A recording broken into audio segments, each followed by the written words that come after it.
You know that feeling when technology betrays you at the worst possible moment? You're standing in the post office queue, smartphone clutched so tight your knuckles ache white, staring at the frozen email from your boss, the same mentor who once inspired you, now reduced to a string of passive-aggressive pixels. The overhead lights cast a sickly fluorescent glare across the linoleum, and your chest feels compressed, like someone slowly tightening a vice around your ribcage. It's an ordinary Tuesday at 2:17 p.m., and suddenly you understand how disappointment tastes: metallic, bitter, catching in the back of your throat. Your boss's name sits there, accusatory, a testament to how quickly admiration can curdle into something unrecognizable. The line inches forward. Your fingers, cold and trembling slightly, scroll through the message again, searching for some hint of the person who once believed in you. You remember when his recommendations meant everything. Now? Just another digital ghost, another relationship eroded by professional distance and unmet expectations. The air conditioning hums, indifferent to your internal collapse. Then there's the subway platform, 5 minutes before a deadline that will change everything. Your friend, once so close you could finish each other's sentences, now feels like a stranger. The neighborhood conflict that's been brewing sits between you like an invisible wall, gray and impenetrable as the concrete surrounding you. Your jaw clenches. Molars grinding against each other with a pressure that hints at something deeper than this moment. The grief of losing someone not to distance, but to fundamental change. The platform's sodium lights flicker, casting harsh shadows across your face. And later, in the support group's sterile meeting room, you'll sit alone with an estranged family member's text message. Early morning light bleeds through institutional blinds, revealing dust motes dancing in silent judgment. Your hands, suddenly cold and slightly damp, hold the phone like it might burn you. These moments of inaction, of watching connections fray and opportunities slip away, they're not just incidents. They're invitations. Invitations to recognize that personal development isn't about perfection, it's about movement. About choosing, even when choosing feels impossible. What if the weight you're carrying isn't the problem, but the very thing waiting to transform you? That fear you just felt? It is costing you more than you realize.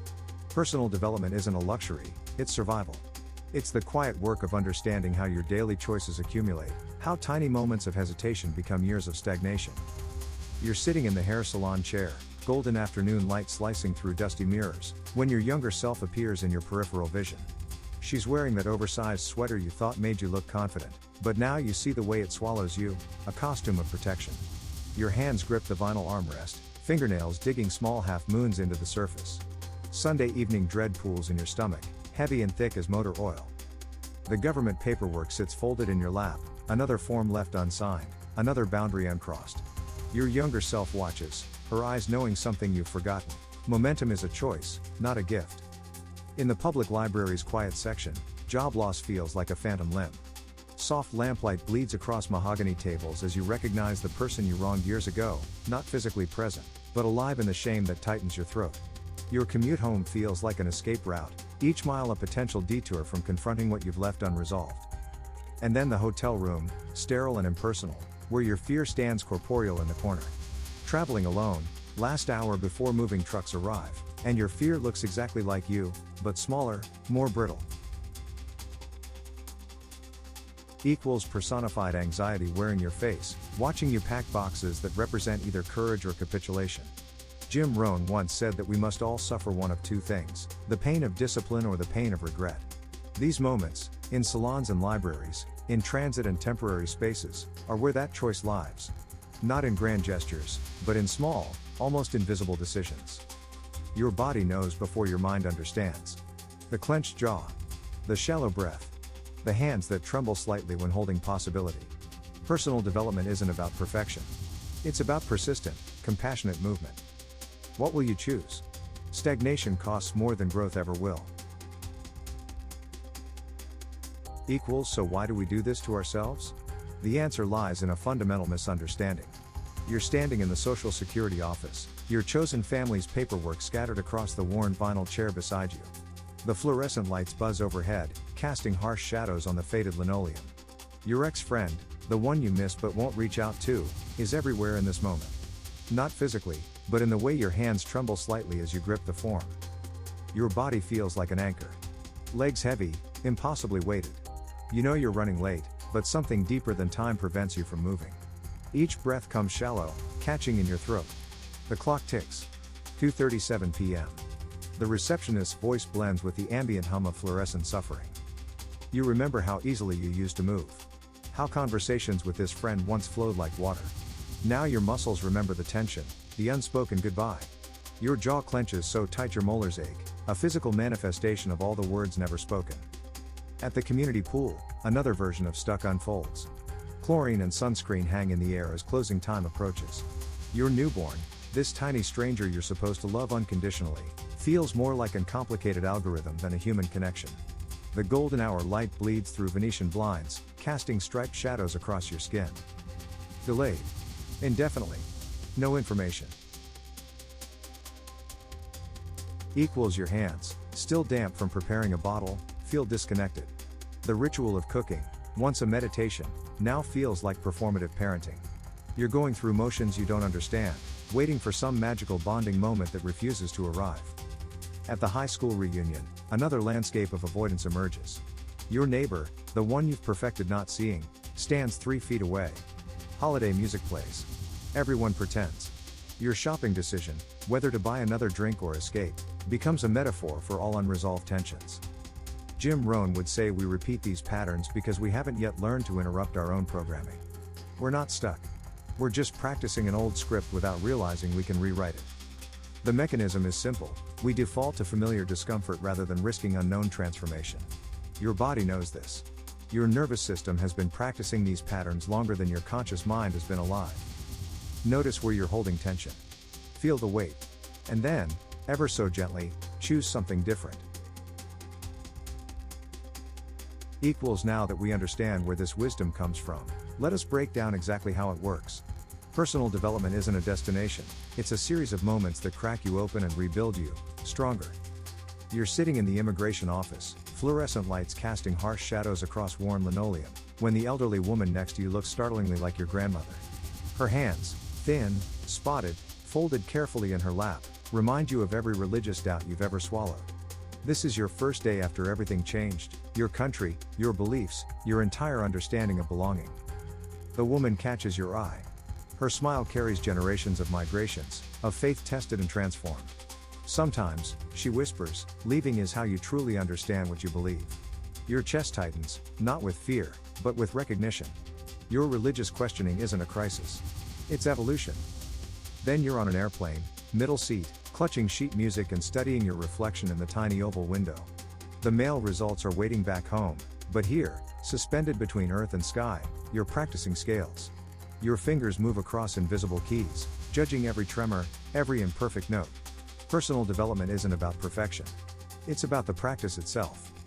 The woman beside you shifts, creating a pocket of turbulence-warmed air. Your breath catches. You realize growth happens in these liminal spaces, not just in triumphant moments, but in the quiet, uncomfortable transitions. At your dining table, bills spread like a map of potential futures, you're planning a journey with someone new. Trust hasn't been earned, but possibility hangs in the morning light. Your coffee goes cold as you calculate risks, dreams, potential paths. This is how personal development works, not in grand gestures, but in small, deliberate choices. Rohn once said that we are the average of the 5 people we spend the most time with. But what he didn't say, what you're learning now, is that those 5 people can also include different versions of yourself. The version that doubts. The version that practices. The version that plans. The version that leaves. Your hand traces the edge of a bill. Your breath deepens. You are becoming. Here is where everything shifts. This is not just a technique, it is a complete transformation. You're standing in the parking garage stairwell, concrete cold against your back, sweat still drying from your workout. Your mentor's voice echoes in your ears from moments before, you're capable of so much more. The words feel like a weight, heavier than any barbell you've lifted. Your chest tightens, breath shallow, shoulders hunched under expectations you're not sure you can meet. Before this moment, fitness was a series of repetitions, a mechanical march through routines. Your body was a machine to be programmed, not a landscape of potential. But now, in this gray concrete space between floors, something breaks open. The fluorescent light flickers, casting sharp shadows across your trembling hands. You realize discipline isn't punishment. It's a conversation with yourself. Each rep, Each breath is a choice, not a demand from outside, but a promise you make to your own becoming. The tightness in your chest begins to soften. Your mentor's expectations aren't a cage, but an invitation. An invitation to step into a version of yourself you've been afraid to imagine. The stairwell suddenly feels different. Lighter. The concrete doesn't feel like a constraint, but a foundation. Your breath deepens. Your spine straightens. You're not just lifting weights anymore, you're lifting the boundaries of your own story. This philosopher understood something profound. Personal development isn't about perfection. It's about persistent, compassionate transformation. One choice at a time. One breath at a time. One moment of courage breaking through the old stories you've told yourself. You take a step. Then another. The stairwell echoes with possibility. Understanding the shift is one thing. Here is how you practice it, starting today. You're in the auto mechanic's waiting room at 3 a.m., harsh overhead light casting shadows across empty chairs. Your camera sits beside you, the photography project you've been avoiding, just like the conversation with your sister. The silence is thick with unspoken words. Your fingers trace the camera's cold metal edge. Each scratch tells a story, the trip you didn't take together, the argument that fractured something fundamental. The waiting room smells of stale coffee and rubber, that industrial antiseptic scent that makes memories feel clinical. The first technique, the incremental inventory. Break your healing into microscopic actions. Tonight, that means holding space for the photograph you haven't taken, the one of your sister's hands, the ones that used to build sandcastles with you. Not the hands that threw words like weapons. Your breath catches in your throat. Shallow. Tight. The fluorescent light flickers, matching your internal rhythm.